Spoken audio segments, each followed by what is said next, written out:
Ya, di hari Minggu yang baru dengan tentu saja pengalaman yang selalu harus berbeda. Sebab saya selalu katakan bahwa setiap kali kita beribadah, kita harus completely brand new ya. Artinya kita harus memiliki kerinduan yang baru, kita harus memiliki berkat yang baru, ya, dan kita harus memiliki motivasi yang baru, ya.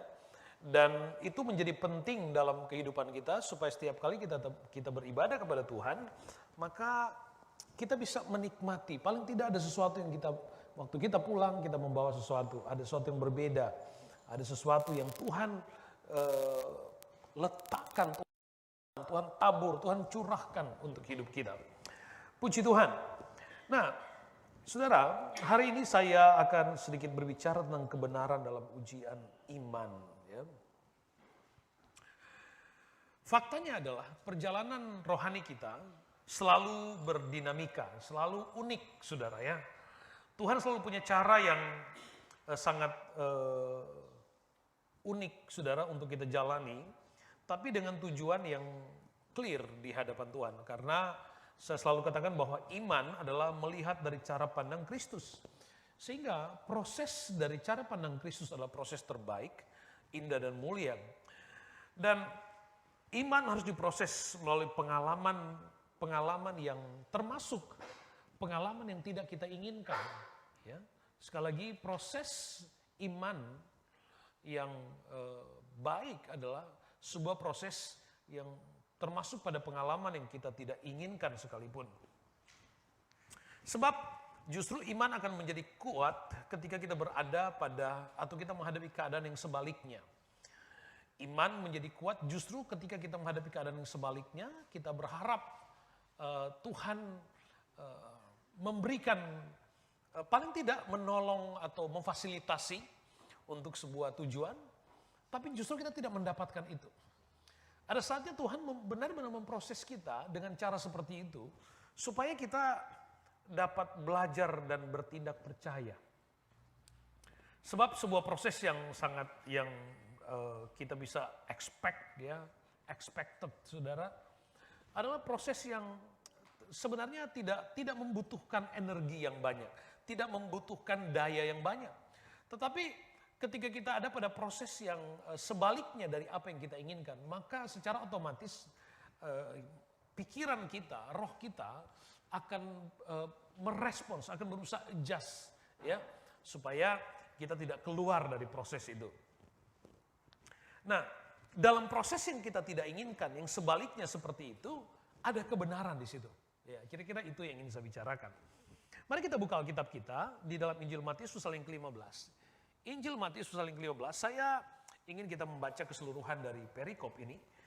Injil Matius pasal yang ke-15. Matius pasal yang ke-15, kita akan membaca mulai ayatnya yang ke-21.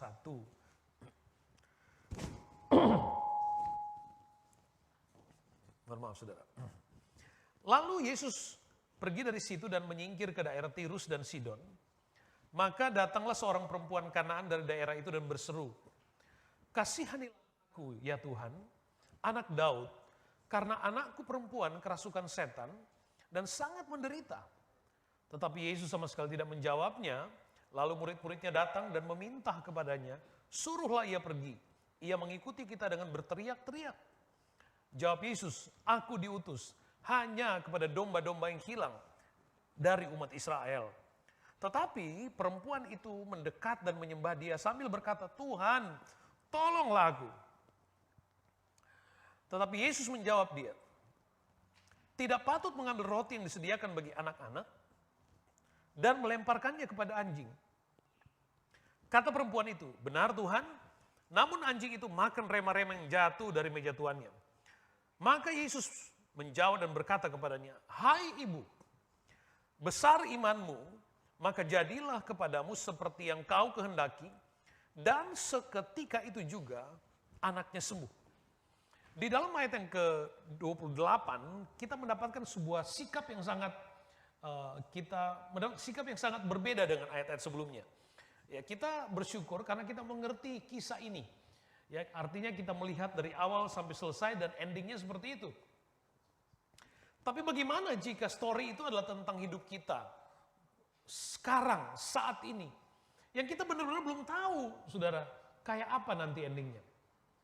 Tapi ada kepastian dalam keteladanan iman, ada kepastian dalam kebenaran firman Tuhan, bahwa seperti dalam kisah ini dikatakan bahwa Tuhan menghargai, ya, Tuhan menghormati, Tuhan memvalue iman di dalam proses, ya, atau Tuhan memvalue cara beriman kita, atau bagaimana kita mengimani. Sebab iman bukan saja kita percaya bahwa Tuhan pasti menjawab, bukan saja kita percaya bahwa Tuhan akan sanggup melakukan, tetapi menghidupi iman itu, di dalam menghidupkan iman itu atau menghidupi iman dalam proses itu menjadi sesuatu yang penting, ya. Menghidupi proses iman itu menjadi sesuatu yang penting. Dan kalau kita mengikuti kisah ini, itulah kemudian Yesus memvalue iman dan dia mengalami jawaban. Tapi saya ingin kita melihat dulu keseluruhan dari awal perikop ini, di mana saudara kita semua diajar, ya, untuk membawa persoalan kita kepada Tuhan. Kita mengerti itu dan Yesus berkata, marilah kepadaku hai kamu yang letih lesu dan berbeban berat, aku akan memberikan kelegaan kepadamu. Artinya kita diajar untuk datang membawa persoalan kita kepada Tuhan. Dan percaya untuk dapat dan menerima, mengalami solusi dari Tuhan. Poinnya adalah kita berusaha untuk membawa setiap persoalan dan pergumulan kita kepada Tuhan. Persoalan kita bawa kepada Tuhan. Tapi bagaimana kemudian jika saat kita datang kepada Tuhan, justru itu menjadi masalah dalam proses. Waktu kita membawa masalah kita kepada Tuhan, tapi pada proses membawa masalah kita kepada Tuhan, justru itu menjadi masalah. Gimana menjelaskan kepada saudara? Ya.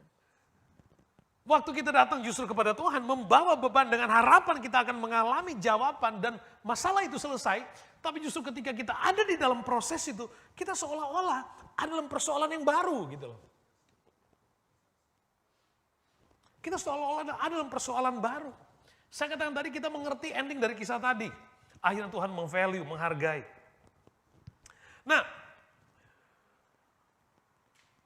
di dalam kisah ini dikatakan seorang perempuan yang datang kepada Yesus karena anaknya perempuan yang kerasukan setan dan sangat menderita. Seorang ibu, ya, seorang ibu akan dengan sangat rela berkorban untuk anaknya. Itu yang saya tahu, ya. Seorang ibu akan melakukan apapun juga untuk kebaikan anaknya. Seorang ibu akan berani menderita untuk dirinya sendiri, tetapi tidak mau kalau melihat anaknya menderita. Kira-kira prinsip dasarnya itu. Dan di dalam rasa yang seperti itu, ibu ini memiliki beban bahwa anaknya sedang kerasukan setan, artinya dia punya masalah nih. Yang dia sayangi, yang dia cintai bermasalah. Dan karena anaknya bermasalah secara otomatis itu juga menjadi masalahnya. Dan dia datang kepada Yesus. Dia tahu bahwa ketika membawa masalah kepada Yesus, persoalan akan selesai.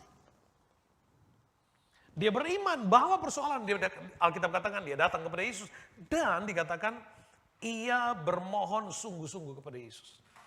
Ya. Kasihanilah aku, anakku sangat menderita. Bahkan kalau kita lihat di dalam pembacaan ini, dia sampai berteriak-teriak, saudara. Tuhan, tolong kasihanilah, anakku sedang menderita. Apa kurang sungguh-sungguh dia, saudara? Apa kurang sungguh-sungguh? Dia bermohon sangat kepada Yesus untuk anaknya dapat dipulihkan, dapat disembuhkan. Nah, sekarang kita lihat kebenaran di dalam ujian iman. Dan kita harus mengerti dulu bahwa setiap tindakan Tuhan tidak ada yang salah. Tuhan tidak pernah salah, gitu. Ya, Tuhan tidak pernah salah. Definisi dosa adalah segala sesuatu yang berlawanan dengan kehendak, pilihan, keputusan Tuhan. Itu dosa. Kalau Tuhan yang lakukan,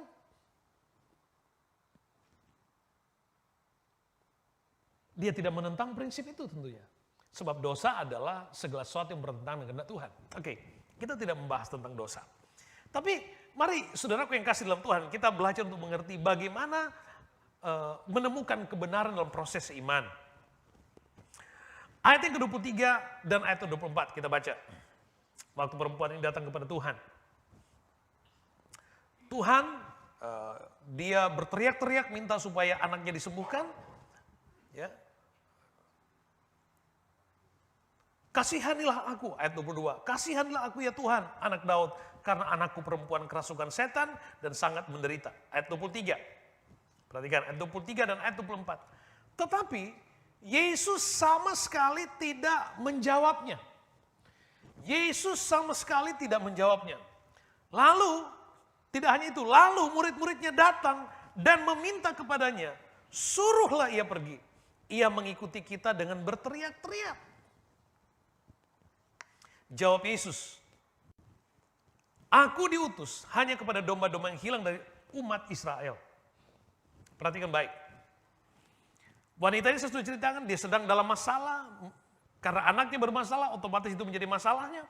Dan dia percaya bahwa dengan membawa masalah kepada Tuhan, maka Tuhan sanggup menyelesaikan. Dia datang, dia bermohon dengan sangat. Dia berdoa, dia setia beribadah, dia berkorban. Tetapi kemudian Alkitab katakan begini, tetapi Yesus sama sekali tidak menjawabnya. Sama sekali tidak menjawabnya. Saudara, apa yang terjadi dengan hidup kita ketika kita meminta sesuatu dan percaya kita beriman Tuhan pasti tolong. Tapi kemudian kita mendapati fakta sama Tuhan sama sekali tidak menjawab doa kita. Dan tidak hanya itu, saudara. Orang-orang yang di sekitarnya yang mungkin awalnya dia berharap akan ada orang yang bisa mensupport cara berimannya, cara percayanya, dan tindakan imannya untuk membawa masalahnya kepada Tuhan. Dia berharap ada orang yang akan bisa support, tapi justru enggak. Murid-murid Yesus justru berkata, bukannya merasa kasihan, tetapi murid-murid justru katakan kepada Yesus. Seharusnya kan, mereka katakan, Yesus, tolong seperti peristiwa-peristiwa yang lain. Waktu ada seorang perwira minta tolong kepada Yesus, orang datang kepada Yesus. Yesus, dia layak engkau tolong. Karena dia selalu membantu bait Allah. Pekerjaan, mensupport bait Allah. Tapi ini faktanya berbeda. Murid-murid waktu melihat Yesus sama sekali tidak menjawabnya. Murid-murid justru bilang sama Yesus, Yesus, usir orang ini. Apa yang salah dengan cara berimannya? Dia bawa masalahnya, tapi datang kepada Tuhan. Dia temukan masalah yang baru. Dia temukan persoalan yang baru. Dia ada di dalam persoalan yang baru. Dan saudara kita bandingkan dengan ayat-ayat ini. Mazmur 18 ayat 7 katakan, ketika aku dalam kesesakan aku berseru kepada Tuhan, kepada Allahku aku berteriak minta tolong. Ia mendengar suaraku. Dari baitnya teriakku minta tolong kepadanya sampai ke telinganya. Artinya sesungguhnya tidak ada doa yang tidak dapat didengar oleh Tuhan. Didengar. Semua doa didengar oleh Tuhan. Cuman Tuhan menjawab ya atau tidak atau nanti itu bagian Tuhan. Tapi adalah kebenaran untuk kita datang berseru kepada Tuhan dan minta tolong. Itu kebenaran. Adalah kebenaran setiap kita berseru, setiap seruan kita kepada Tuhan sampai ke telinga, sampai di hati Tuhan. Itu kebenaran. Ayat yang lain. Mazmur pasal 4. Mazmur pasal 4 ayat 1 bahasa Inggris, ayat 2 bahasa Indonesia. Apabila aku berseru, jawablah aku ya Allah, yang membenarkan aku. Di dalam kesesakan engkau memberi kelegaan kepadaku. Kasihanilah aku dan dengarkanlah doaku. Mestinya kan yang kita harapkan adalah itu. Dalam kesesakan engkau memberi kelegaan kepadaku. Kasihanilah aku.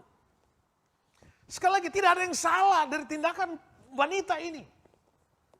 Dia membawa beban hidupnya dan serahkan kepada Tuhan. Ada lagu, serahkanlah hidupmu padanya. Serahkan kepada Tuhan. Serahkanlah seluruh persoalanmu. Nggak ada yang salah. Tapi bagaimana kemudian ketika justru kita datang kepada Tuhan dan membawa persoalan kita dan kita menghadapi fakta seolah-olah Tuhan sangat jauh dari hidup kita. Seolah-olah Tuhan berkata tidak atau mungkin sama sekali mengabaikan kita. Ditambah lagi dengan orang-orang yang seharusnya mensupport yang kita anggap kita pandang sangat rohani. Kita pandang pelayan, orang-orang baik. Tapi kita tidak mendapatkan support dari mereka. Sehingga kita seperti ada di terpojok di sudut dan gak bisa apa-apa. Gak ada belas kasihan dari siapapun.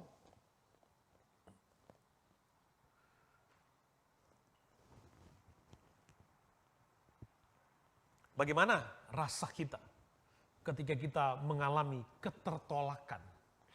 Bagaimana rasa kita ketika seolah-olah tidak ada orang yang menyayangi kita, tidak ada orang yang mengasihi kita, bahkan Tuhan sendiri rasanya jauh dari hidup kita. Ingat sekali lagi, bagaimana beriman kepada Tuhan, menghidupi iman kita sampai kepada tujuan itu penting. Saya katakan tadi, ada fakta dalam proses pertumbuhan iman kita dihadapkan pada keadaan yang sebaliknya. Keadaan yang kita tidak inginkan supaya apa? Supaya kita benar-benar bisa belajar untuk hanya bergantung kepada Tuhan. Bergantung kepada Tuhan tidak hanya bergantung akan mengalami jawaban. Tapi bergantung kepada Tuhan untuk bagaimana cara Tuhan menjawab dan kapan Tuhan menjawab. Itu. Cara bergantung kepada Tuhan tidak hanya tentang Tuhan pasti menjawab, tapi bagaimana Tuhan menjawab doa itu juga menjadi sesuatu yang penting untuk kita miliki sebagai orang percaya. Pernah nggak saudara merasa seperti tertolak? Pernah nggak?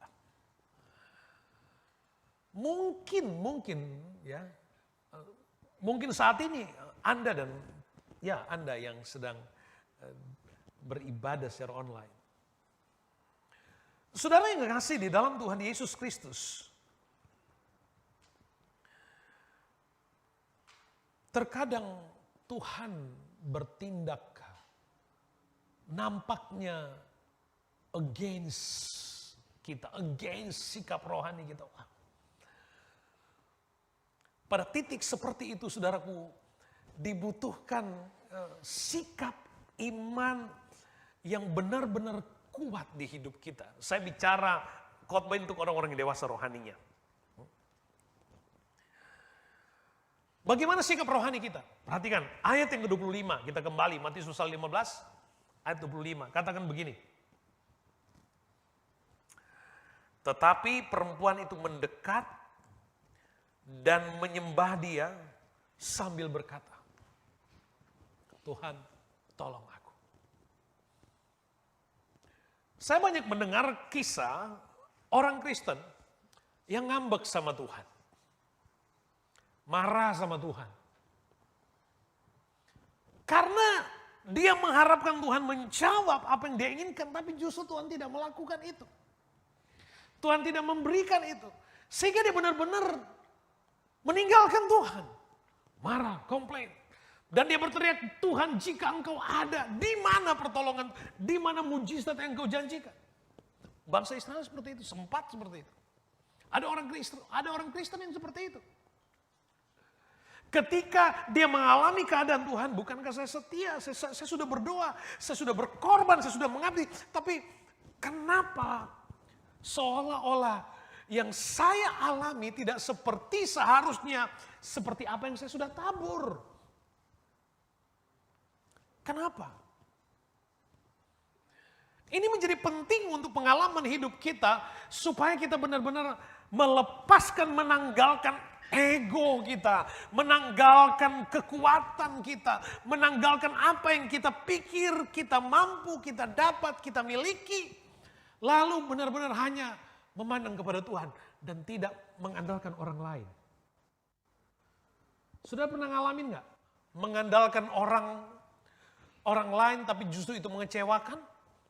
Awal-awal pelayanan, saya hitung-hitung sudah ternyata mau jadi gembala sudah hampir 20 tahun. Sudah hampir 20 tahun jadi gembala. Ya. Awal-awal pelayanan, proses belajar itu. Dan tanpa sadar di awal pelayanan, Tuhan melatih, mendidik untuk jangan mengandalkan manusia. Untuk tidak mengandalkan kekuatan. Untuk tidak mengandalkan source apapun yang kita miliki. Tapi belajar mengandalkan Tuhan. Dan dari poin Tuhan mendidik kami, akhirnya saya sampai pada satu putusan Tuhan. Pokoknya mati atau hidup itu urusan Tuhan. Terserah Tuhan. Saya mau belajar menghidupi apa yang saya imani. Kalau ada fakta bahwa dalam menghidupi apa yang saya imani, tapi justru saya menghadapi keadaan berbeda seperti apa yang saya inginkan. Udahlah, terserah Tuhan.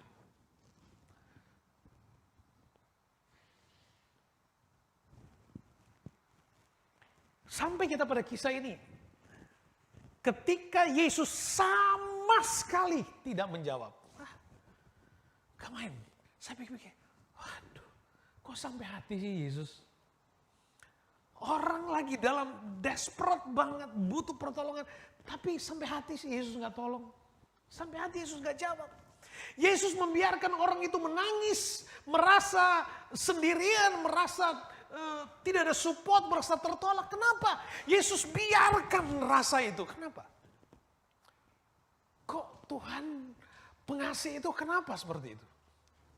Ditambah lagi Yesus membiarkan orang lain setuju kalau kita menderita. Kenapa semua itu harus terjadi? Ada fakta, ada perjalanan hidup yang seperti itu. Ada proses iman yang seperti itu, tapi di dalamnya tetap memiliki kebenaran yang absolut. Dan untung saja kisah dari perempuan ini, dari apa yang sudah kita baca, menjadi keteladanan yang besar untuk kita orang bisa mengerti, iya kayak gini sebenarnya. Ayat 25, Matius 15 katakan begini. Tetapi perempuan itu mendekat, menyembah dia sambil berkata, Tuhan, tolong aku. Kadang-kadang memang waktu kita datang kepada Tuhan, itu ego kita itu benar-benar harus dihancurkan. Kira-kira gitu, keras gitu. Dihancurkan. Supaya kita hanya belajar untuk berharap kepada Tuhan dan bukan mengandalkan kemanusiaan dan berharap kepada manusia. Tuhan harus memproses seperti itu. Dan wanita ini mengajar kita dalam kebenaran firman Allah. Sekalipun dia dalam keadaan tertolak. Ya, tidak ada support. Tidak ada Tuhan tidak menjawab. Jadi seolah-olah Tuhan jauh. Jadi pengalaman spiritual dari dalam dirinya dia merasa sedang kekeringan mungkin. Tapi dia masih punya pikiran yang sehat, ingat. Iman itu ada di dalam pikiran kita loh, saudara. Karena kita bertindak atas dasar pikiran kita. Roh kita menguasai pikiran kita, sehingga kita bertindak dalam kebenaran. Dan wanita ini justru dalam keadaan seperti itu, sekalipun dia punya alasan untuk marah, ngambek, dia punya alasan untuk tersinggung. Sekali lagi, dia punya alasan marah, ngambek, komplain, tersinggung, apa lagi? Punya alasan. Tetapi apa yang dia buat? Daripada dia memilih marah, komplain, tersinggung, daripada dia memilih itu, dia menghidupkan akal sehatnya untuk memilih yang benar, yang positif. Dan yang benar yang positif itu adalah dia mendekatkan dirinya kepada Tuhan. Dan tidak hanya mendekat, dia benar-benar menyembah kepada Tuhan. Dengan satu kesadaran. Dia mendekat, menyembah. Pokoknya mau apapun yang terjadi. Udah, dia sujud sama Tuhan. Sekalipun Tuhan sudah seolah-olah Tuhan sudah bilang no. Tapi tetap dia sujud kepada mendekat dan sujud. Dan dia berseru. Tuhan, tolong aku. Dalam seruan yang seperti ini Tuhan mendapatkan kemurnian. Mestinya kan? Tapi dengan sikap yang seperti apakah masalahnya selesai? Belum selesai.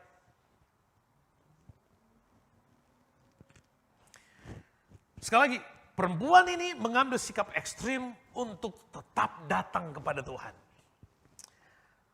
Kalau saya boleh nanya, ketika perjalanan hidup kita, proses iman kita, berbeda dengan apa yang kita harapkan. Apakah kita tetap mau datang kepada Tuhan? Haleluya. Halo, tolong dijawab. Ketika kita ikut Tuhan, kemudian proses iman kita berbeda. Bahkan kita seperti pada posisi tertolak, terpojok, gak bisa apa-apa. Saudara masih mau tetap datang kepada Tuhan? Halo? Saudara masih mau tetap datang kepada Tuhan?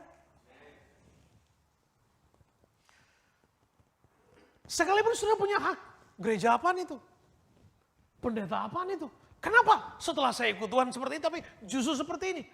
Ada banyak sekali orang Kristen yang menyalahkan gereja, menyalahkan pemimpin rohaninya, menyalahkan teman-teman pelayan. Karena keadaan yang seperti ini. Kenapa?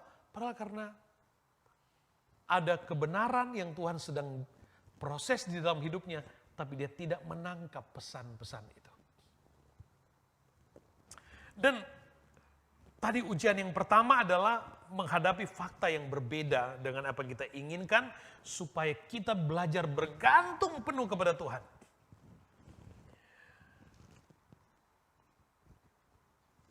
Nah, perempuan ini sudah katakan datang kepada Tuhan dan berkata, Tuhan tolong, Tuhan tolong.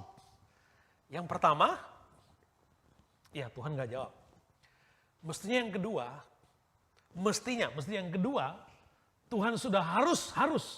Bukankah dia Allah penuh kasih sayang? Amin. Iya kan? Bukankah dia Allah yang selalu peduli? Bukankah dia Allah yang maha pengasih? Apalagi sudah datang mendekat, sujud menyembah dan mohon Tuhan. Nah apa-apa kalau kemarin Tuhan nggak jawab, tapi hari ini please Tuhan. Mestinya.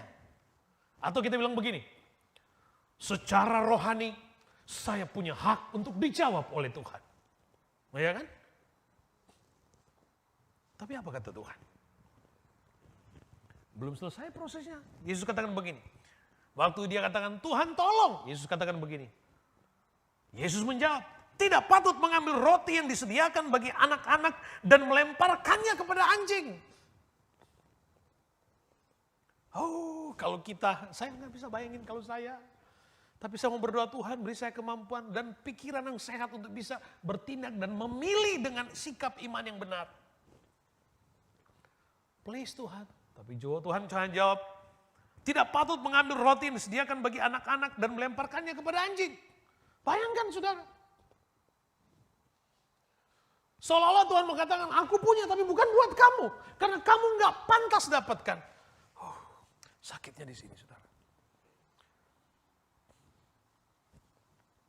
Berat sekali keadaan itu. Kita punya masalah. Dan kita percaya hanya Tuhan yang sanggup menyelesaikan. Kita bawa masalah kita kepada Tuhan. Tapi pada waktu kita bawa masalah kita kepada Tuhan, timbul masalah baru. Dan masalah itulah Tuhan gak jawab. Dan masalah itu seolah-olah Tuhan jauh sekali. Dan masalah itu seolah-olah Tuhan meremehkan kita. Seolah-olah kita mendapatkan fakta bahwa Tuhan hanya sayang mereka dan Tuhan gak sayang kita. Banyak orang yang menghukum dirinya dengan perasaan seperti ini. Dan berkata, Tuhan hanya sayang mereka, tidak sayang kepada saya. Tuhan hanya memberkati mereka dan tidak memberkati saya. Banyak orang yang terhukum dengan pikiran yang seperti itu. Yesus berkata, tidak patut mengambil roti ini yang disediakan bagi anak-anak dan melemparkannya kepada anjing. Kita setuju ya? Kalau yang disetarakan atau yang dianggap dengan perkataan anjing itu sepertinya ditujukan kepada wanita ini, bukan? Kalau tadi saja dia punya hak untuk marah dan tersinggung. Dan memiliki hak menuntut. Hak rohani. Gitu kan, hak rohani. Untuk dijawab. Tapi kemudian dia justru mendapatkan fakta yang lebih menyakitkan lagi Tuhan. Kok tega banget Tuhan. Kira-kira gitu kan. Kenapa Tuhan?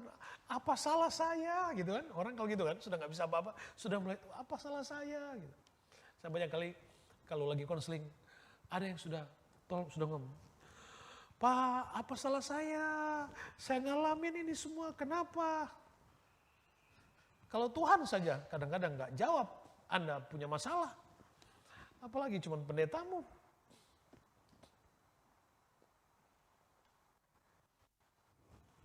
Saudara yang kekasih Tuhan, perhatikan. Waktu Yesus katakan seperti itu, tapi kata perempuan ayat 27. Kata perempuan itu benar Tuhan. Namun anjing itu makan rema-rema yang jatuh dari meja tuannya. Luar biasa. Kita melihat respons dari wanita ini. Pada waktu Yesus berkata, seolah-olah berkata bahwa engkau tidak layak. Roti ini hanya untuk anak-anak dan tidak pantas dilemparkan kepada anjing. Dengan perkataan yang keras dan tegas seperti ini, wanita ini katakan begini. Benar Tuhan. Waduh. Dia masih katakan benar, apa yang Tuhan katakan itu benar.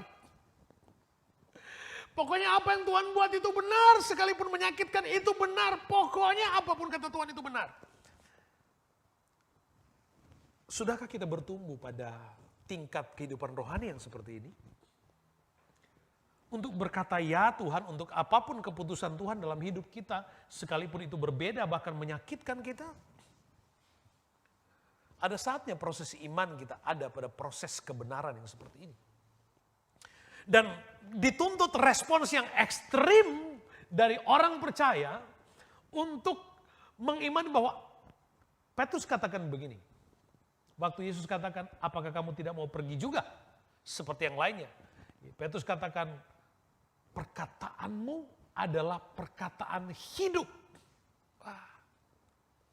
Perkataanmu adalah perkataan hidup.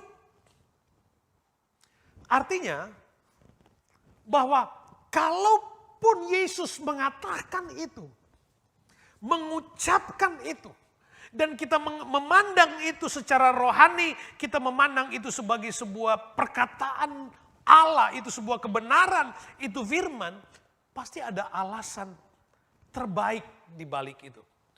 Pasti selalu punya alasan, sebab Tuhan selalu punya alasan terbaik dalam memproses kita.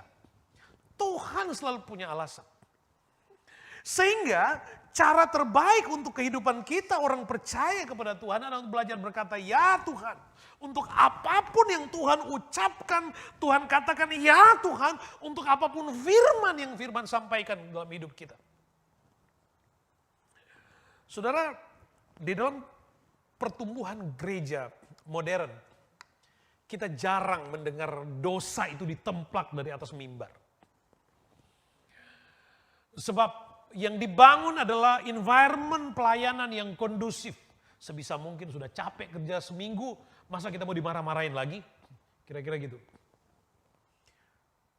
Tapi kalau tahun-tahun yang lampau, para pengkhotbah Pantekosta, saudara, solusinya cuma satu, bertobat. Dan dosamu mulai ditemplak, dituding dari atas mimbar untuk sebuah pengalaman rohani yang supaya terjadi transformasi di dalam diri kita dan itu benar-benar kita mengalami pertobatan dan dipulihkan oleh Tuhan. Kalau sekarang pendekatannya berbeda, ada pendekatan psikologis. Kalau punya masalah, oh kamu nggak salah. Cuma karena kamu salah tinggal di lingkungan yang salah. kamu sebenarnya oke. Tapi karena teman-temanmu salah, karena ini salah. No, bukan itu. Solusi firman Tuhan adalah bertobatlah kamu karena kerajaan surga sudah dekat. Apabila engkau menerima Tuhan dengan sepenuh hati, datang kepada Tuhan, maka Tuhan sanggup memulihkan keadaan kita. Kita kembali kepada kisah tadi, saya nggak panjang-panjang untuk subpoint yang tadi. Penting, respons. Wanita ini katakan, benar Tuhan, benar. Apa yang Tuhan katakan, sekalipun saya punya alasan untuk tidak menerimanya, tapi karena engkau yang ucapkan itu benar Tuhan. Dan dia katakan begini. Namun anjing itu makan rema-rema yang jatuh dari meja tuannya. Sekalipun seolah-olah dia sudah disudutkan, diremehkan, tapi dia masih berkata begini, Iyang. Tetapi anjing itu makan rema-rema, percikan roti yang jatuh dari meja tuannya. Dalam keadaan seperti dia masih tetap membawa dirinya dan merasa bahwa dia tetap membutuhkan roti itu. Sedikit dari percikan atau roti itu pun itu akan berarti baginya. Sehingga apa-apa. Yang penting dia bisa menikmati sedikit roti dari meja tuannya. Itu pun kebenaran, gak apa-apa. Kita lihat dalam banyak kisah dalam kebenaran firman Tuhan. Saya lompat dulu di ayat itu. Sebelum kita kembali ke seorang perwira yang datang kepada Tuhan, kepada Yesus, karena pelayannya yang sakit, datang dan minta supaya Yesus datang menyembuhkan. Pada waktu Yesus datang, Lukas 7 ayat 7 katakan begini. Perwira ini katakan, tetapi sebab itu aku juga menganggap diriku tidak layak untuk datang kepadamu. Tetapi katakan saja sepatah kata, ini penting. Katakan saja sepatah kata, maka aku akan sembuh. Nah, sekali lagi, ini soal bagaimana menghidupi apa yang kita imani. Katakan sepatah kata. Artinya dia menempatkan derajat firman Allah, perkataan Allah itu tinggi sekali. Kalau orang lain menuntut satu khotbah yang lengkap, atau orang lain menuntut satu pembacaan yang satu kitab, tapi baginya satu kata itu cukup powerful untuk mengubah dan menghadirkan mujizat. Kira-kira itu yang mau diimani. Itu juga gambar yang kita bisa nangkep dari perempuan ini, enggak apa-apa. Kalau toh dalam keadaan dan status sosial yang rendah dan direndahkan, yang penting masih bisa mendapatkan rema, mendapatkan roti. Itu enggak apa-apa. Itu enggak apa-apa.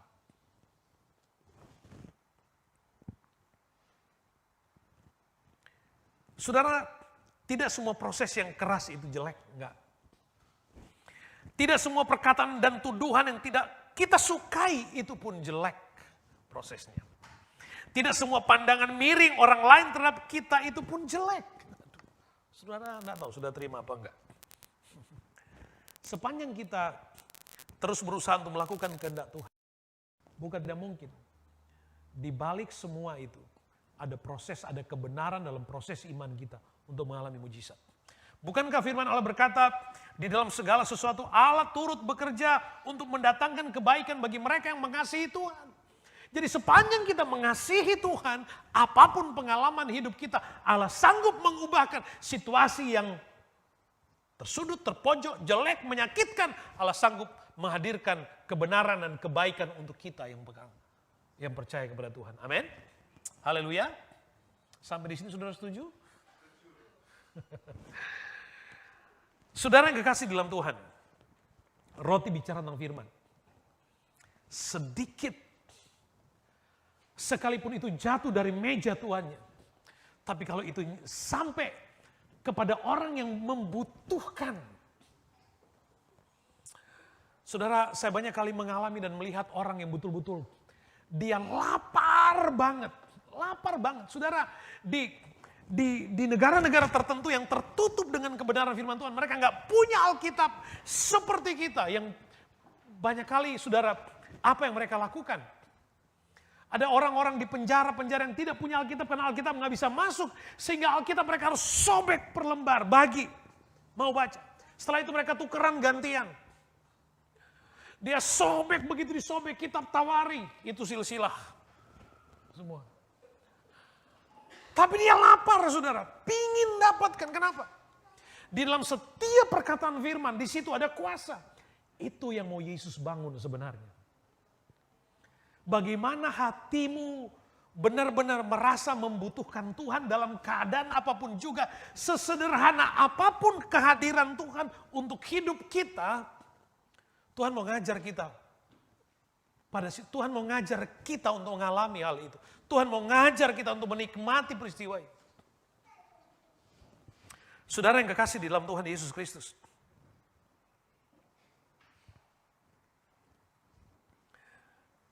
Kita tidak perlu mengharapkan banyak, besar, dan dahsyat. Untuk kemudian Tuhan baru bisa berbicara. Baru Tuhan bisa melakukan mujizat. Baru Tuhan mengerjakan hal-hal besar. Ingat, di dalam kesederhanaan dan situasi yang tidak kita sukai pun. Tapi kalau kita tetap bisa menjaga hati kita dengan Tuhan. Tetap bisa menjaga hati kita dengan Tuhan. Di situ pun ada mujizat. Di situ pun ada mujizat. Di situ pun Allah sanggup hadirkan pengalaman besar. Ayat yang ke-28. Matius pasal 15 yang kita sudah baca tadi. Setelah Yesus tidak menjawabnya. Setelah orang lain justru tidak mensupport dan katakan usir saja dia. Bahkan setelah Yesus seolah-olah meremehkan dia dan berkata engkau seperti anjing. Seolah-olah seperti itu. Sebab tidak pantas aku berikan roti yang untuk anak-anak kulemparkan kepada anjing. Setelah Yesus mengatakan semua perkataan itu dan setelah dia mengalami proses yang tidak dia sukai, yang bertolak belakang, yang tidak mendatangkan damai. Dan setelah orang lain justru tidak mensupport dia. Setelah dia mendapati bahwa orang yang dia harapkan menolongnya tapi tidak menolongnya. Tapi dia menjaga hatinya. Dia mendekat kepada Tuhan, dia menyembah Tuhan. Dan dia nyanyi.